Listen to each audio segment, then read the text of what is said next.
ensemble avec le secrétaire général, représentant de l'Union européenne, et puis secrétaire général de l'Organisation traité Atlantique Nord, autant qui a même gagné là pour faire un chita causé. Donc, nous allons attendre et tu as comme ça à propos de Volodymyr Zelensky. Thank you so much. Thank you for invitation. Thank you again, Mark.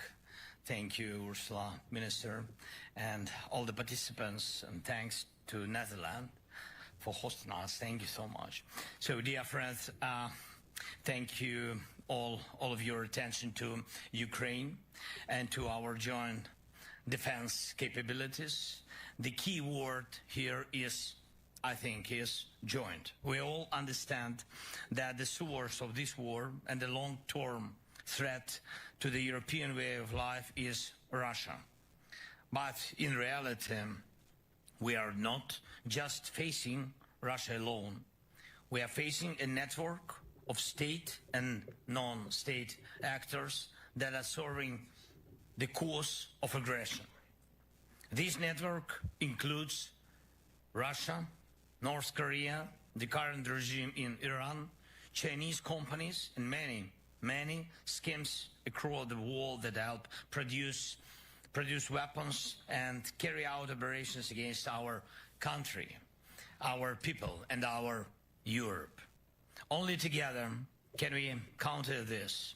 And the best way to do it is to hit the core of this aggression hard and to break every link that connects Russia with its accomplices. That's why our priorities are clear: our joint defense production and real restrictions on cooperation with Russia through sanctions and other restrictive measures. Thank you to everyone who's helping us with this. Now the key points for today about defense production. First, investment and technology. Our defense production potential has surpassed $35 billion US. This includes nearly 1,000 types of products, from artillery and traditional armed vehicles to advanced drones of, by the way, of all types and missiles. But around 40% of this potential lacks proper funding. It's true. That's a problem. For example, we can produce over 8 million drones of different types each year. But the financing allows for far fewer. At the same time, Russia is using not only its oil revenues for defense, but also the resources of regimes like North Korea and Iran, and Russia's corrupt connections in other countries. So our united solidarity is the best answer to Russia's war network. And we are open to various forms of cooperation in the defense sector, including sharing our expertise and achievements with those who help the most. And we must lead in the drone race, both in strike drones and interceptors, and keep moving forward in producing traditional weapons, taking into account all the lessons learned in this long war. Please increase your investments in Ukraine in joint weapons production. And all the weapons we produce become part of a new, stronger European defense and security system. In this context, we welcome the European initiative, Security Action for Europe, which includes plans to provide up to 150 billion euro to develop the defense industry. And we call for this program to also be actively used as an extra source of support for our shared security. And it's important to keep in mind that Ukraine is an equal partner to this program, meaning that ensuring security is our common cause. Second, long-term resilience of our countries. There are no signs that Putin wants to stop this war. Russia rejects all peace proposals, including those from the United States of America. Putin only thinks about war. That's a fact.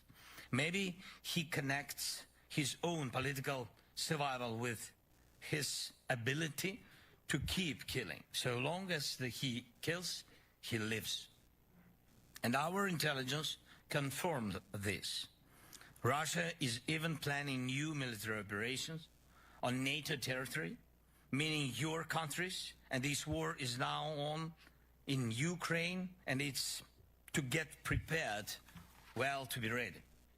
No doubt we must stop Putin now and in Ukraine, but we have to understand that his objectives reach beyond Ukraine.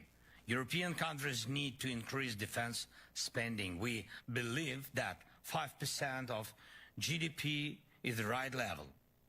A united Europe can create a defense capability that will destroy Russia's illusion that war with Europe could bring it anything. To kill that illusion faster, we must take away Russia's ability to continue this war against Ukraine with impunity. It's better to hold Russia back where it's already stuck. And I thank every country, and I thank every leader who has already decided to commit part of their national defense spending to supporting Ukraine. If every European country commits at least 0.25% of its GDP for these, and we are thankful to those countries who commit more, like Netherlands, Norway, Sweden, and such big commitment like from Germany. It's something quite reasonable. The chances for peace in Europe will grow. Third, please make sure your countries and your companies are not helping Russia or its bodies in any way. This is crucial, really. And there is no significant Russian weapon today that is produced without components, without equipment or materials from other countries.